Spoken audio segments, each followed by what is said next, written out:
Hello বন্ধুরা, পাঁচফোড়ন জানা অজানা গল্প চ্যানেলে সবাইকে স্বাগত। অনেকদিন পর আবার ফিরে এলাম জানা অজানা কিছু গল্প নিয়ে। এইবারের আকর্ষণ অমৃতবাণী। এই অমৃতবাণীতে থাকবে বড় বড় মনীষীদের বলা জানা অজানা কিছু শিক্ষামূলক কথোপকথন গল্প। আজকের অমৃতবাণীতে রয়েছে শ্রী শ্রী রামকৃষ্ণদেবের একটি গল্প। শ্রী শ্রী রামকৃষ্ণদেবের জন্ম হয়েছিল হুগলি জেলার কামারপুকুর গ্রামের এক ব্রাহ্মণ ঘরে। তার পিতার নাম ক্ষুদিরাম ও মাতার নাম চন্দ্রমণি। শ্রী শ্রী রামকৃষ্ণদেবের কাছে অনেক ভক্তরা আসতেন তার কাছে উপদেশ নিতে, গান শুনতে, ঈশ্বর সম্পর্কে জানতে। তারই মধ্যে একটি ছোট কথোপকথন তুলে ধরা হয়েছে আজকের গল্পে। তো বেশি কথা না বাড়িয়ে শুরু করছি আজকের গল্প, ভক্তির উপায়।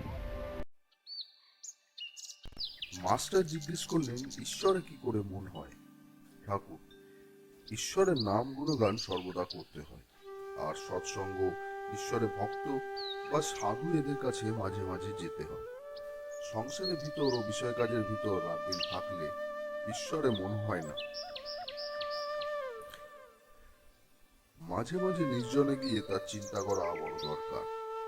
প্রথম অবস্থায় মাঝে মাঝে নির্জন, না হলে ঈশ্বরে মন রাখা বড়ই কঠিন। যখন চারা গাছ থাকে তখন তার চারদিকে বেড়া দিতে হয়। বেড়া না দিলে ছাগল গরুতে খেয়ে ফেলে। ধ্যান করবে মনে, আর সর্বদা সব বিচার করবে।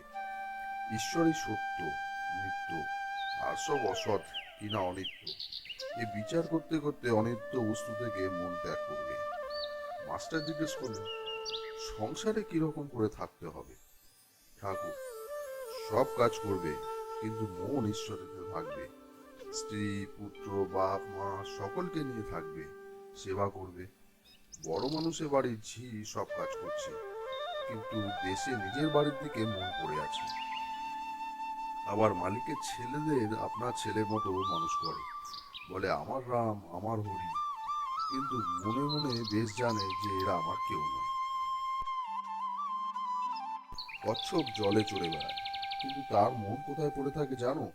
আড়ায় পড়ে আছে, যেখানে তার দিনগুলো আছে। সংসারে সব কর্ম করবে, কিন্তু ঈশ্বরে মন রাখবে। ঈশ্বরের ভক্তি লাভ না করে যদি সংসার করতে যাও, তাহলে আরো জড়িয়ে পড়বে।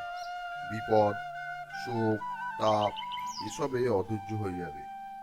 আর যত বিষয় চিন্তা করবে ততই আসক্তি বাড়ে। তেল হাতে মেখে তবে কাঁঠাল ভাঙতে হয়, না হলে হাতে আঠা জড়িয়ে যায়। ঈশ্বরের ভক্তিরূপ তেল লাভ করে তবে সংসারের কাজে হাত দিতে হয়। কিন্তু এই ভক্তি লাভ করতে হলে নির্জন হওয়া চাই। মাখন তুলতে গেলে নির্জনে দই পাততে হয়। দইকে নাড়ানাড়ি করলে দই বসে না। তারপরে নির্জনে বসে সব কাজ ফেলে দই মন্থন করতে হয়, তবে মাখন তোলা যায়। আবার দেখো, এই মনে নির্জনে ঈশ্বর চিন্তা করলে জ্ঞান, বৈরাগ্য, ভক্তি লাভ হয়। কিন্তু সংসারে ফেলে রাখলে এই মন নীচ হয়ে যায়। সংসারে কেবল কামিনী কাঞ্চন চিন্তা। সংসার জল, আর মনটি যেন দুধ। যদি জলে ফেলে রাখো তাহলে দুধে জলে মিশে এক হয়ে যায়। হাটে দুধ খুঁজে পাওয়া যায় না। দুধকে দই পেতে মাখন তুলে যদি জলে ফেলে রাখো, তাহলে জলে ভেসে থাকে। তাই নির্জন সাধনা দ্বারা আগে জ্ঞান ভক্তিরূপ মাখন লাভ করবে। সেই মাখন সংসার জলে ফেলে রাখলে মিশবে না, ভেসে থাকবে। সঙ্গে সঙ্গে বিচার করা খুব দরকার। কামিনী কাঞ্চন অনিত্য, ঈশ্বরই একমাত্র বস্তু। টাকায় কি হয়? ভাত হয়, ডাল হয়, থাকবার জায়গা হয়, এই পর্যন্ত। ভগবান লাভ হয় না। তাই টাকা জীবনের উদ্দেশ্য হতে পারে না। এর নাম বিচার, বুঝেছ?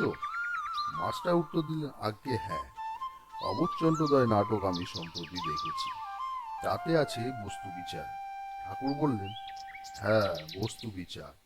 এই দেখো, টাকাতেই বা কি আছে, আর সুন্দর দেহেই বা কি আছে, বিচার করো। সুন্দরীর দেহতেও কেবল হাড়, মাংস, চর্বি, মলমূত্র এইসব আছে। এইসব বস্তুতে ঈশ্বরকে ছেড়ে কেন মন দেয়? কেন ঈশ্বরকে ভুলে যায়? মাস্টার জিজ্ঞেস করলেন, ঈশ্বরকে কি দর্শন করা যায়? ঠাকুর বললেন, হ্যাঁ, অবশ্যই করা যায়। মাঝে মাঝে নির্জনে বাস, তার নাম গুণগান, বস্তু বিচার, এসব উপায় অবলম্বন করলে হয়।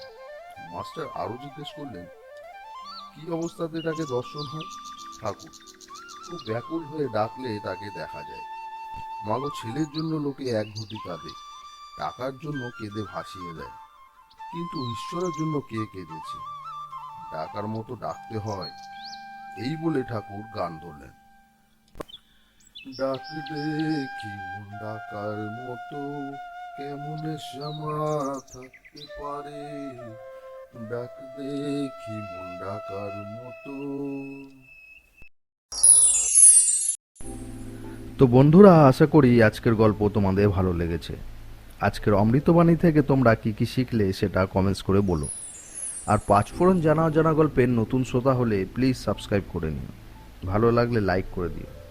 পরের সপ্তাহে আবার হাজির হব জানা অজানা একটি গল্প নিয়ে। ততক্ষণের জন্য সবাই ভালো থেকো, সুস্থ থেকো।